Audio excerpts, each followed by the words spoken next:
it was an amazing thing for me because I'd been a Johnny Cash fan my whole life.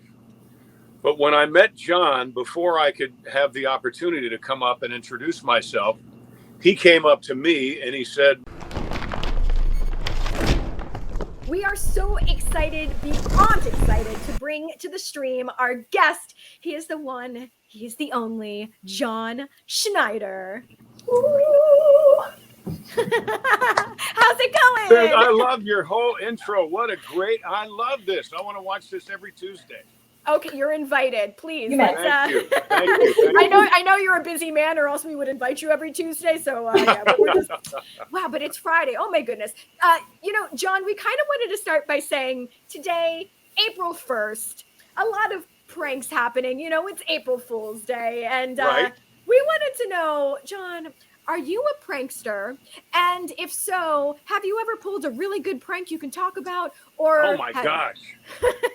Or a really good one. Gosh, I'm not. I love a good joke. But when I was a kid, the good joke was putting the glass of milk, usually curdled, up on the door, so when somebody came in, it would fall down and hit them. But I haven't done that. In quite a while. Okay. But I do. I'm embarrassed to say, I forgot it was April Fool's Day. Mm-hmm. Today. Okay. See, my birthday's in 8 days, so I think April is all about me.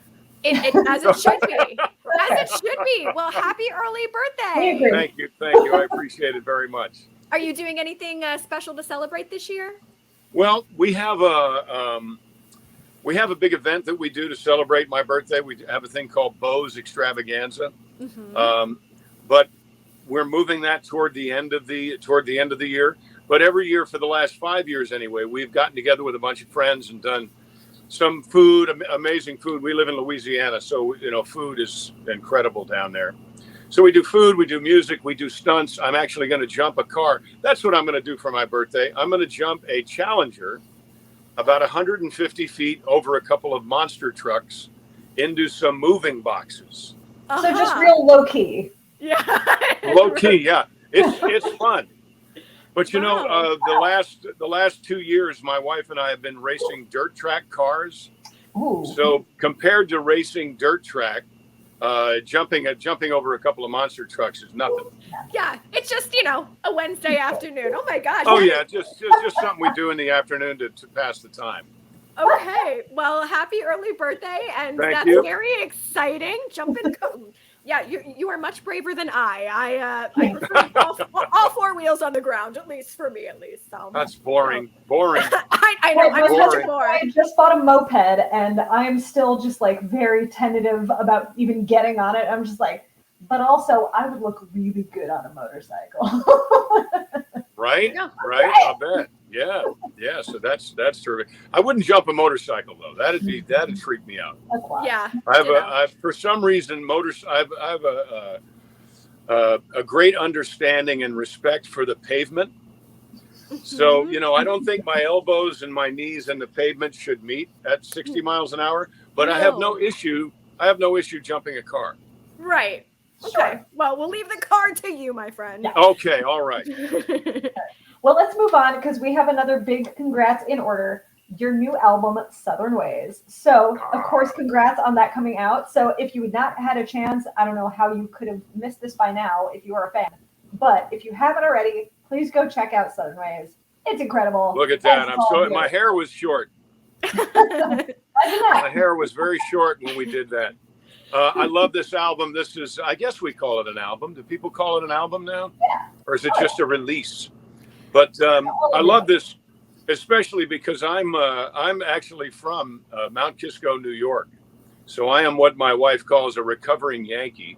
Oh boy. Okay. But I tell you, when all of a sudden in the last couple of years, the notion of things being Southern started to make it so that things were somehow people started to think Southern things were bad, like antebellum was a bad word and Dixie was a bad word. Well, my inner Southerner said one of these days I'm going to do something about that.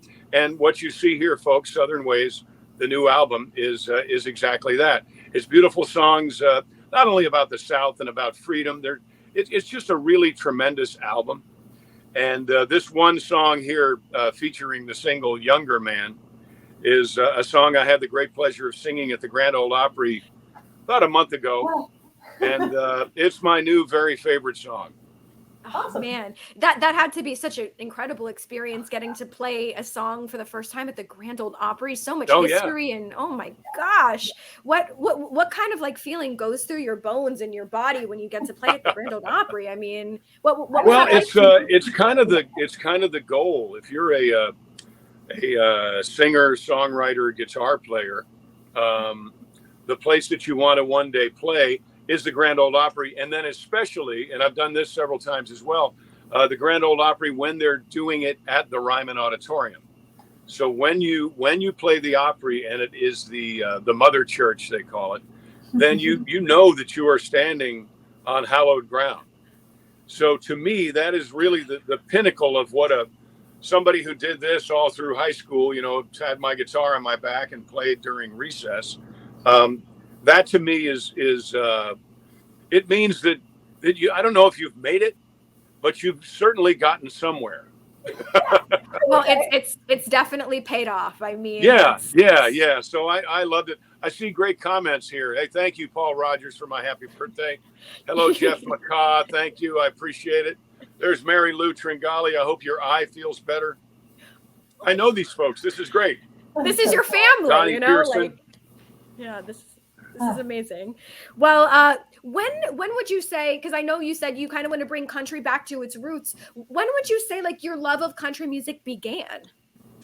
Oh gosh, my even though I'm from New York, my dad played in a square dance band back in before I was born. I was born in 1960, so he played in a square dance band called the Crop Dusters with a bunch of other pilots. He was a general aviation pilot.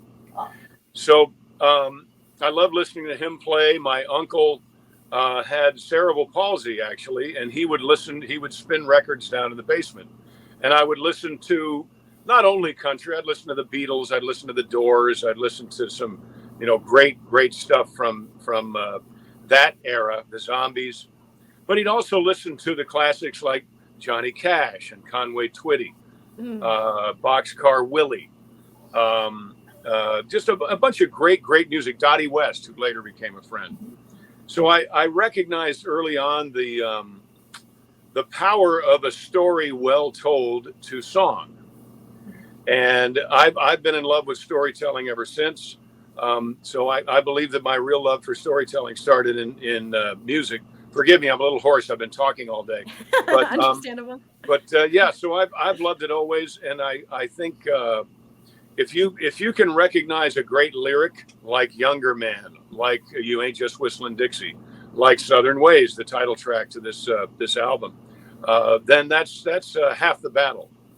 So every one of these songs is, I think, very special.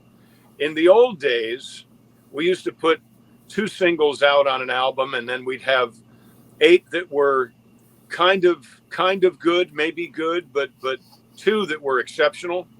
Nowadays, when you put out an album, you put out a digital album. I guess I still don't know what to call it. But when you put that out, everything on it really needs to be a single, because anyone in the world can listen to it anytime they want. They're all A-sides, yeah. Yeah, they're all A-sides. There are no B-sides, and there certainly are no album cuts. Right. There used to be album cuts. That's where you put the songs you wrote. So in case the album sold well, you'd make some money as a writer. But they really weren't worthy of being there. Well, those days are gone. Well, you are an incredible storyteller and writer, and so we just wanted to thank you for your newest album. It's very beautiful. Thank you very much, folks. You can listen to it on Spotify or go to johnschneiderstudios.com. Boom! Perfect. So, because you mentioned him, we do, of course, have to ask about your time living with the man, the myth, the legend, Johnny Cash. Johnny Do you Cash. have any stories about this? Can you tell us some more? We're all well, Johnny and I met on a movie called Stagecoach. We did a movie called Stagecoach together, and it was an amazing thing for me because I'd been a Johnny Cash fan my whole life.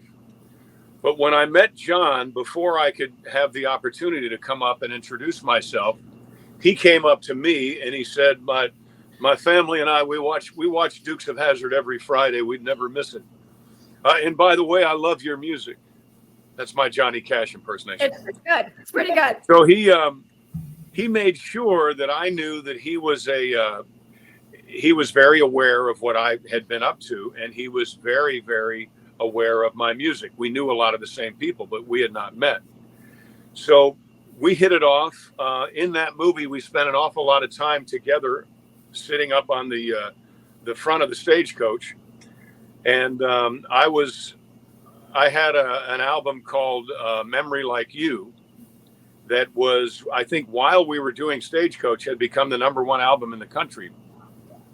And he knew that I was going to be doing, but this was before people were selling 70 and 80 and 100,000 tickets. This was a whole different world, and especially in the country music world. But he knew I was going to be recording again soon, and he knew I was going to be touring. And he asked where I was going to be staying, and I said I'd rent a place in Nashville somewhere. And he said, "Don't be silly, come live with us."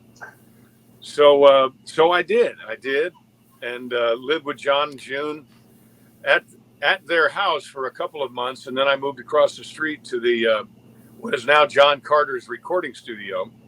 But it was wonderful. We were just buddies. And it's hard to imagine this, but at that time, I can't remember what his record label was. I don't know if it was Capitol or RCA, but his record label had you don't drop Johnny Cash, but they didn't renew his contract. Same thing with Waylon Jennings. They didn't renew his contract. So, Nashville, as many industries are that isn't new that Nashville is all about young.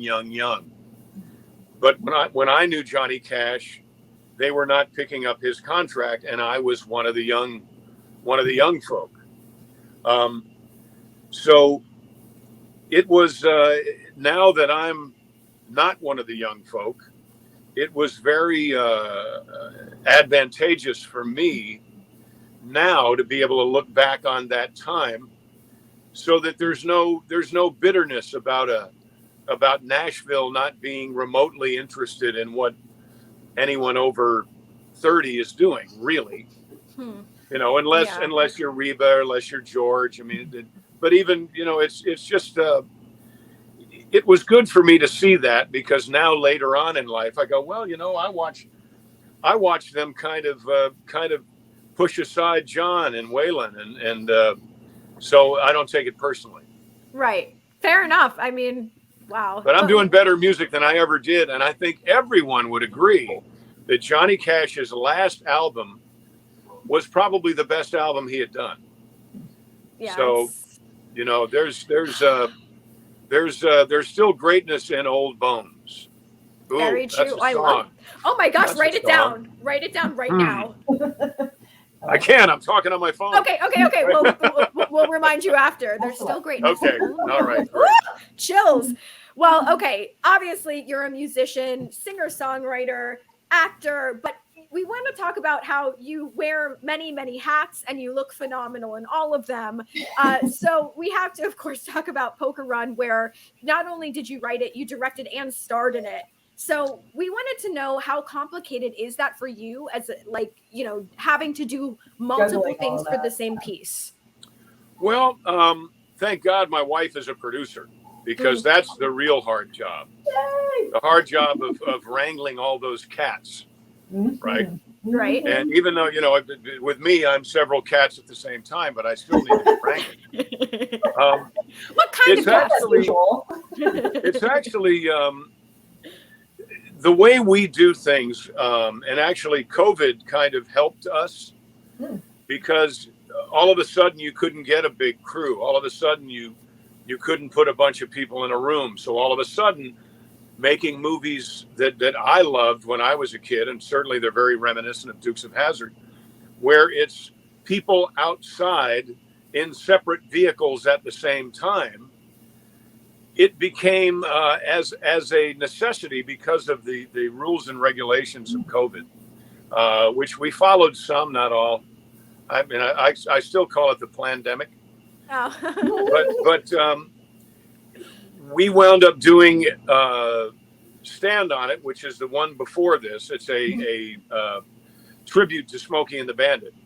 And then we made this. And it seems to me that for some reason back in the 80s, 90s, Hollywood just kind of turned their back on what I call my people. Because I'm a guy that lives on a dirt road. I'm a guy that appreciates a good hamburger made by somebody in their backyard, cold beer. I'm a very rural person, and when I was growing up, Smokey and the Bandit, White Line Fever, Gator, Convoy, BJ and the Bear. There was a whole lot of shows and a whole lot of movies that were very rural at their core. So I kind of, when I left California in 2011, it wasn't so much that I didn't like what they were doing or how they were doing it. It was just that they had really turned their back on what I felt I am and what I speak to. You walk your own line. Yep. Well, I do, and I tell people that I kind of left their sandbox. I've got my little shovel and my little pail, and I went to Louisiana and built my own sandbox. And because of that, movies like this, like Poker Run, like Stand on It, they've done incredibly well especially for an independent filmmaker, because we also distribute independently. Right. I don't believe in saying, well, Hollywood and I don't agree, and then at the same time try to make some form of a distribution deal with Hollywood. I do not believe in sleeping with the enemy. I think it's hypocritical, and so if you say you are independent, you better be ready to really be independent. Make your own films, make your own music, advertise them yourselves, and distribute them yourself. Or you're just kind of really blowing smoke. Oh, for sure. Everybody who's watching, so because of that, when you buy Poker Run or you download it or you stream it, we have our own streaming service too, by the way. It's called Cineflix DOD, Cineflix DOD. When you are a patron of ours, when you are a customer of ours, we know it and we greatly, greatly appreciate it. So we're like the mom and pop restaurant that really appreciates their customers. So when you help support us, we truly appreciate it, and then we try to make the next thing that we make be something that you will really like. So we're hands-on. When someone buys something from the store, my phone dings, so I know it.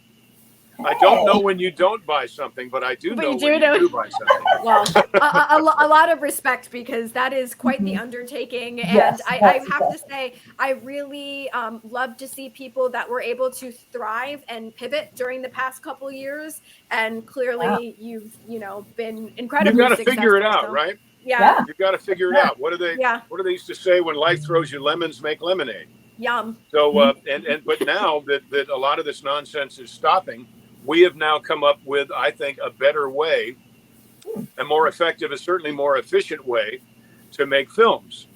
So we're in the process of making one right now called To Die For, about a veteran. That's what all this is about. Okay. Who gets an opportunity to die for his flag, and takes it. So Hollywood would never make that movie. Nobody's making anything patriotic today. No, but that's probably a story that speaks to millions, Well, yeah, and it's based on truth.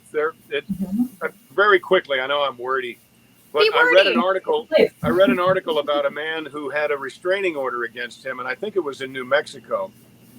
He could no longer drive his truck with the American flag on the back within 300 yards of the school where he learned 60 years ago to say the Pledge of Allegiance. And that struck a chord in me. And I wrote this film called To Die For. and we're in the middle of filming it, but we film it a little here and a little there, and I gather actor friends together, and you know, we may film for 4 hours on a Wednesday, but the movie doesn't care where or when you get the shot. That's the beauty of being independent. Yeah. You're your own time, your own. Yeah. To be honest. Yeah, because if you're working for a studio, you've got people on retainer, you've got a crew of 60 people, but half of whom are doing anything, right? But all of whom are getting paid. So yeah, it's I much prefer this independent spirit. And like I said, when I see Poker Run up on the screen like that, I feel like a proud papa. Oh. Okay, so we have one more question, and then we're going to play a game.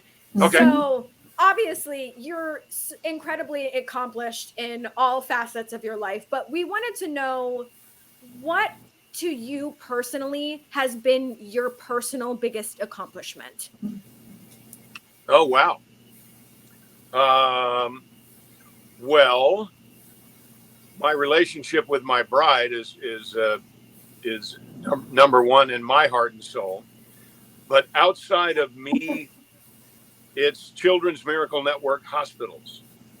I'm one of the founders of Children's Miracle Network Hospitals, and we are now 40 years young, and we've raised over $8 billion. That's billion with a B, for children's hospitals all throughout the United States and Canada.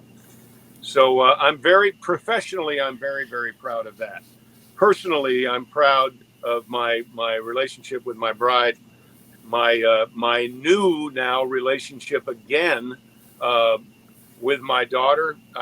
We had an estrangement due to a divorce for a while, but we are now we talk all the time and we chat all the time. She's a firefighter in Santa Monica, California, and I couldn't be more proud. My other daughter, my stepdaughter, through our marriage, is a counselor, helping people get through the slings and arrows of life in Nashville, Tennessee. So I'm very proud of her. But professionally, it's Children's Miracle Network. Wow. Wow. Okay. We're all just as proud too, because Yes. my goodness, that is it's such an incredible. If I don't know how you could have missed it, but if you're not familiar, please check them out. It's just incredible work you do. Yes, thank you. Thank you. Thank you. Oh, thank you. I'm seeing stuff here. People are saying, hey, come to Bo's Extravaganza. Yes. Yeah, and there's Mary Lou. Anyway, we do have our big event, and it's in Louisiana. It's the 23rd and 24th of April, where I'm going to be jumping the car, and we're going to have the music and the food. So if you're anywhere near Louisiana, anywhere near Baton Rouge, come on out to Bo's Extravaganza. You can just look that up, look me up, and it'll show up on your phone. Wow. Well, okay. Before we do let you go, Let's have a play quick a game. Okay, this is the game of Would You Rather. There is no wrong answers. Whatever answer you pick is the correct answer. Right. So, okay. All right. So, Danica, you want to read the first one? I suppose. Would you rather have your own fortress of solitude or have a place like the Boar's Nest? I'd rather have a place like the Boar's Nest. Fair enough. See, we had to throw in like one small. I see that. Yeah, I see. yeah, And like, I've been in both. Obviously. Right. Okay. Here's the next one. Would you rather have owned a guitar that previously belonged to Hank Williams or owned a guitar that belonged to Merle Haggard? I would rather have the guitar from Hank Williams. Yep. Oh yeah. I would. Love Hank Williams. A whole lot of heart and soul came through those strings in that wood. Not that it didn't with Merle Haggard, but probably because I knew Merle Haggard and I never had the opportunity to meet Hank Williams. So I have a great fascination with Hank Williams. Love Merle Haggard, but Hank Williams is Hank Williams. I mean, it's true. All right. All right. Next one. Would you perform with the first band you ever saw live or perform with the first band whose album you bought? No. First band whose album I bought. Which was? Because that'd be Meet the Beatles. That'd be Meet the Beatles. Yep. Yeah. Yeah. Could you imagine performing with the Beatles? Wouldn't like that be Shea great? Stadium or something. Or Oh like, yeah, yeah. That Casual, would be real terrific. casual. oh, Just hanging out with the Fab Four. Normal stuff, everyday stuff. all right. Here's the next one. Would you rather throw out the first pitch at Yankee Stadium or drive the pace car for a lap at the Daytona 500? Hello, I would much rather drive the car for a lap at the Daytona 500. Yeah, Great ball. Look at that. gotta thing. have that. All right. Gotta have Once again, that. you're I'd be so afraid I was going to miss the mitt. Yes. Yes. I've seen a lot of videos that don't go, but hey, it's still an opportunity. So, you know. There's a lot of pressure there. Yeah. Yes. All right. We got 2 more. All right. All right. Would you rather speak every language or be able to play every instrument? Well, I'd rather speak every language. Mm. I'd very much like to communicate with everybody in some way. And I know you communicate with people through music, but I think being a little sidebar here, Sorrel Book, who played Boss Hogg on the Dukes of Hazzard, spoke 7 languages fluently. And we were all very, very jealous of him. Of course, he didn't buy it in a book. He had to work his butt off to be able to do that. But yeah. If I had a genie in a bottle, I'd say speak every language. You got it. Do you happen to remember what those 7 were? I did English, Spanish, Japanese was in there. I believe Russian, Italian, French, and I don't know what the last one would be. Klingon. I do not know. No. Probably some crazy thing like Swahili. Oh my gosh. He was wild. He was an amazing man. Yeah. He was so smart. Dang. All right. Well, now I'm gonna have to jump on Rosetta Stone after this. All right. All right. All right. Here's the last one. John, would you rather star in a reimagining of Maverick or voice Bo in a new cartoon adaptation series? Well, I've done one and I haven't done the other, so I would rather star in a reimagining of Maverick. Good Yeah, answer. I have been Bo in a cartoon, produced by the same folks that did the Jetsons, by the way, at Hanna-Barbera. That was a lot of fun. But Maverick, the original Maverick television show, was a great show. I used to love that. That, of course, was James Garner, right? What you've got up here, you've got the Mel Gibson version, which was great. Denver Pyle, my Uncle Jesse, was in that movie. But yeah, I'd rather be in a Western, rather be in Maverick. Awesome.